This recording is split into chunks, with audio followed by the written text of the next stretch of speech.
Olá, gente, tudo bem? Esses dias eu andei sumida. Mas tem uma razão de ser. Eu nem sei o que falar. No Brasil as coisas estão acontecendo de uma maneira tão atropeladamente que a gente nem sabe. Hoje uma coisa está sendo ali, é isso agora vai acontecer agora.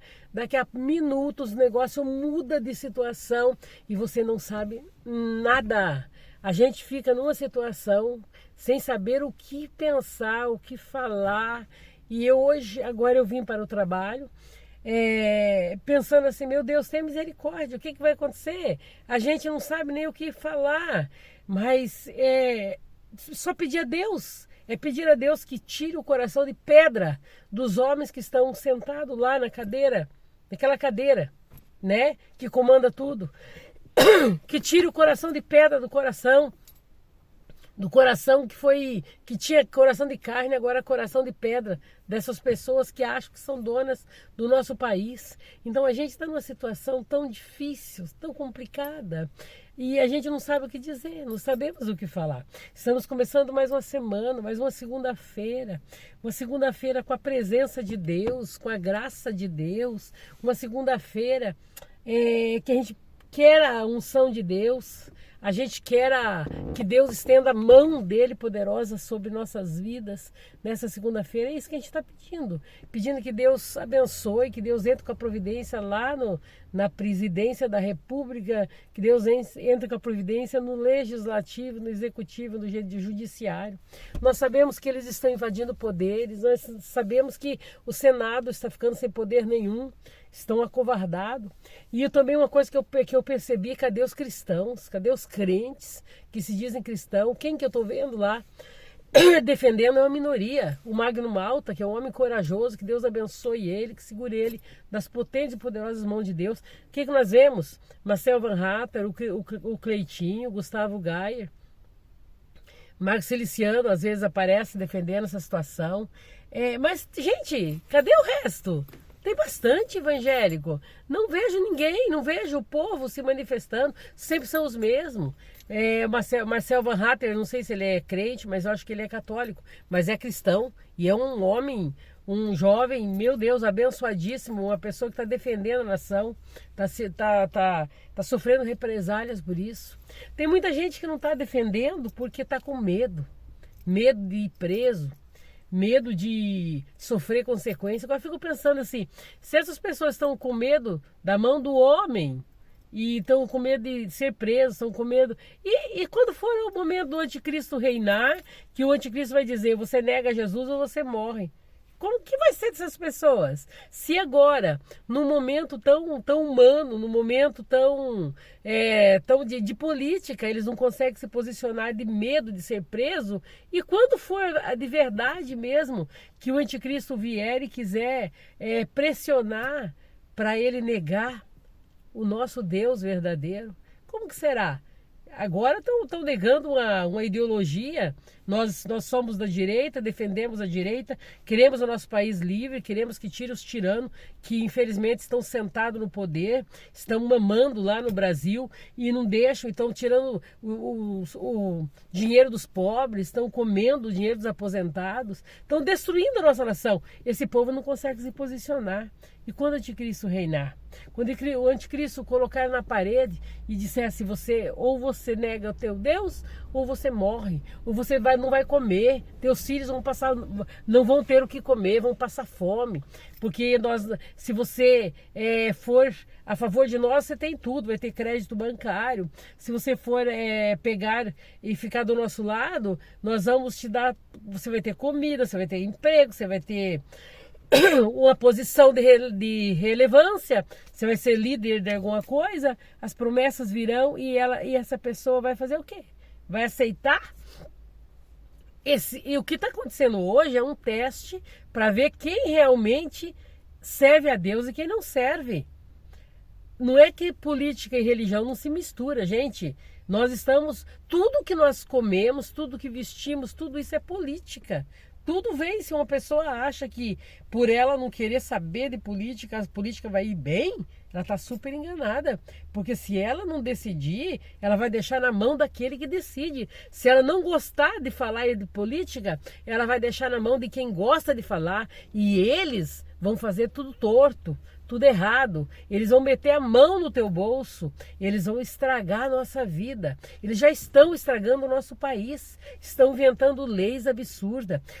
As pessoas que foram colocadas lá porque era bonitinho, porque era legal, porque era um vizinho, porque era um familiar, as pessoas não pensaram, será que essa pessoa tem caráter para estar lá me representando? Será que serve para ser o deputado? Realmente vai agir como se deve? Será que essa pessoa serve para o Senado? Será que vai agir como precisa agir ali dentro? Gente, o que é o Senado?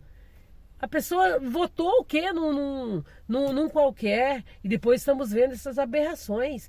Tem pessoas que ali não sabem nem separar o Lé com o Cré, não fala uma coisa com outra. Uma pessoa que não sabe separar o bem do bom, o bem do mal, o certo do errado. Quem não consegue saber o que é certo, saber o que é errado, não devia estar na política. Então, veja bem, as coisas estão indo de mal a pior, a gente não sabe nem o que falar. São tantas coisas para falar que a gente não sabe nem por onde começar. Então, vamos orar, pedir misericórdia de Deus, para que Deus abra a nossa mente, que Deus nos dê sabedoria. E olha, o ano que vem está aí, 2026 está aí, nós vamos votar como se deve. Querem matar Bolsonaro por quê? Porque Bolsonaro abriu nossos olhos. Nós não sabíamos nada sobre política, sobre quem prestava, quem deixava de prestar. Só que hoje nós sabemos quem colocou amor pela pátria, quem colocou o patriotismo, quem fez com que a gente voltasse a gostar do Brasil. Quem foi? O Bolsonaro. Ele colocou no nosso coração o desejo, porque ele é um patriota. Se ele quisesse ter sumido para outro país e nunca mais ter voltado, ele teria feito isso. Mas não, ele ama o Brasil. Ele ficou aqui dentro e ele sempre jogou dentro das 4 linhas. Ele nunca fez nada de errado, mas eles estão mentindo. Eles estão ludibriando as pessoas e tem gente que acredita nisso. Tem gente que acredita piamente. Esses dias eu fui no meu médico, aqui em Portugal tem um médico de família, Dr. Bruno. O Dr. Bruno falou assim, eu não gosto do Bolsonaro e não gosto do Lula, não gosto de nenhum dos dois. Daí eu fui perguntar para quê? Ele não gostava por quê? Porque eu disse que o Bolsonaro, na pandemia, disse que fez aquele negócio lá da falta de ar. Daí eu expliquei para ele. Aquilo simplesmente foi uma coisa fora do contexto, porque o Bolsonaro estava explicando que não era para a pessoa ficar daquela maneira, deixar se achar naquele ponto para ir para o hospital. E daí ele fez a cena, mas mostrando que não era para deixar daquele jeito. A esquerda, que é uma maldita esquerda, pega aquilo lá, a mídia, que não presta, não vale nada, pega aquilo e joga como se ele estivesse rindo, tirando sarro de uma pessoa que estava passando mal, morrendo, com falta de ar. Aí, aqui em Portugal, veio para cá essa cena, a mesma situação, repetiu aqui em Portugal. E o que aconteceu? Muitas pessoas de bem acreditaram nisso. E eu fui explicar para ele isso aí. Expliquei para o meu médico que a verdade não era aquela que ele sabia, mas que a verdade era que estava até falecido, está lá no YouTube, vai ver. A verdade é que ele simplesmente explicou porque as pessoas não podiam deixar ficar naquele tempo, aquele ponto para procurar um médico. Então veja bem, as mídias quase do mundo inteiro são esquerdistas, não estão nem aí para o povo, eles têm uma ideologia plantada no coração e já tem um sistema definido que é de destruição total. Então eles não vão ficar a favor de quem defende o que é o certo. Mas eles estão a favor de quem defende o errado e eles só mostram o errado, não mostram o certo.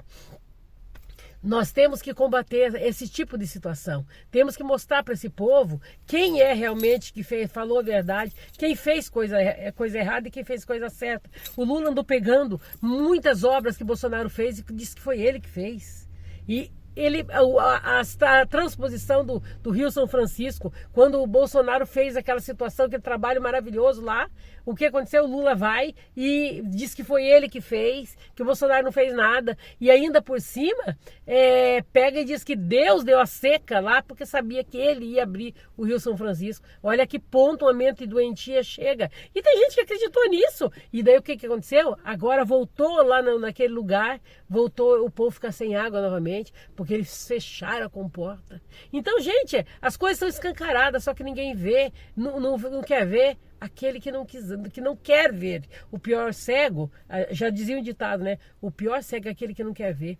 Então, abre teus olhos, passa para frente as coisas boas para que o povo abra sua mente e nós vamos lutar para ter o nosso país livre. E antes de tudo isso, orar, clamar o sangue de Jesus, clamar pela nação. Eu vim orando, vim dentro do carro orando, pedindo a Deus misericórdia. E Deus sara a nossa terra, sara o nosso povo, sara a nossa nação. Até quando nós vamos viver na mão de um tirano? Até quando nós vamos ter uma pessoa que não tem amor, não tem sentimento nenhum? Que não tem sentimento são psicopatas. Que Deus tenha misericórdia da nossa nação. Olha, um beijo para você. E me perdoa por ter ficado tanto tempo sem falar alguma coisa, mas é tanta coisa que eu não sei nem por onde começar. Mas é isso, tá bom? Um beijo, fica com Deus, até o próximo vídeo. Beijo!